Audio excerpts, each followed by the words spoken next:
Hey guys, former truck driver here, and you may be asking yourself, how was the process of getting my CDL and becoming a truck driver? Again, I'm not a truck driver anymore, but I went through that entire process of getting my CDL and my job, which took a total of 7 months. So I think I'm qualified enough to talk about this.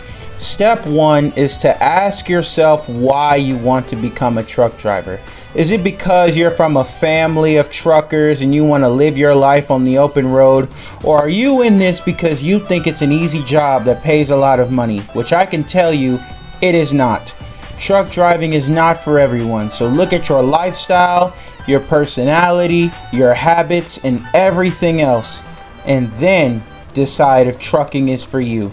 If you're over the road or regional, are you ready to spend weeks or even months away from your family? If you're going local, are you prepared to back a big ass trailer into a tiny ass dock on a city street? There's challenges no matter what you do. So my advice is to take a good look at yourself and your abilities and decide whether or not this industry is for you. If you took a deep look into your lifestyle and you decided that truck driving was for you, then the next step is to get your CDL. First, you need to decide if you want a Class A or a Class B CDL. A Class B lets you drive box trucks, garbage trucks, cement mixers, etc. Class A lets you drive all Class B vehicles plus tractor trailers. You need to find a CDL training school in your area or find a trucking company who will pay for you to get your CDL. Companies like that include Schneider, Swift, Werner, etc. As for funding, you could either A, use some government type funding, B, pay out of pocket, or C, use company paid training. You'll be there from anywhere for 3 weeks to a month. I wanted some extra practice, so I went once a day for 2 months. Not every school will allow you to do that, but mine did. Then I went looking for a job. I wanted something local, and I tried to find that, but I wasn't 21 at the time, and I was a new truck driver, so that was damn near impossible. Which brings us right to step 3. Find a company.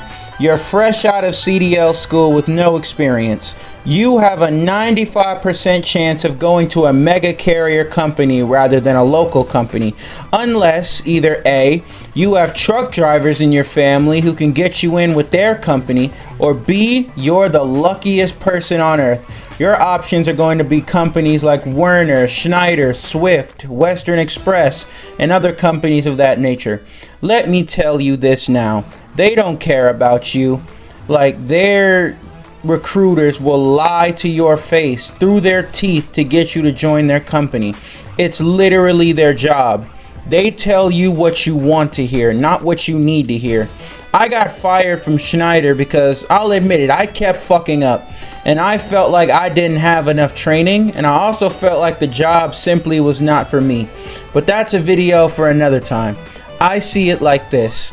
A salesman did his job correctly if you walk out of a store buying a product he just advertised to you. These recruiters are salesmen. They feed you all the good shit about the company and never mention any of the bad. If you want to hear the real truth, go straight to the source. The truckers who either currently or formerly work for that company, they will tell you the truth. The next step of the process is orientation. Now keep in mind, not every company that you go to might have an orientation. I believe most of them will though. Orientation will more than likely have you traveling from one state to another and be about a month long depending on the company. Companies and instructors teach you about the company way of doing things. Let me tell you this right now. Throw everything that you learned in CDL school right out of the window. I went with Schneider and I was in Gary, Indiana for my training. It was good training, but it was very fast paced. Like, if you don't keep up, they're gonna throw your ass out. And from day one, we were out in the yard, opening up and closing trailer doors, doing Schneider's way of pre-trip inspections and whatnot. Since I was out of state, I had to stay in a hotel with a roommate. Yes, a roommate for 2 weeks. Then after that, you're with a trainer while you're on the road. I didn't have to sleep in the truck with my trainer, but I know some people who did have to sleep in the trucks with their trainers. So if you aren't comfortable sharing a tiny living space in the back of a semi-truck with a stranger, then maybe trucking isn't for you.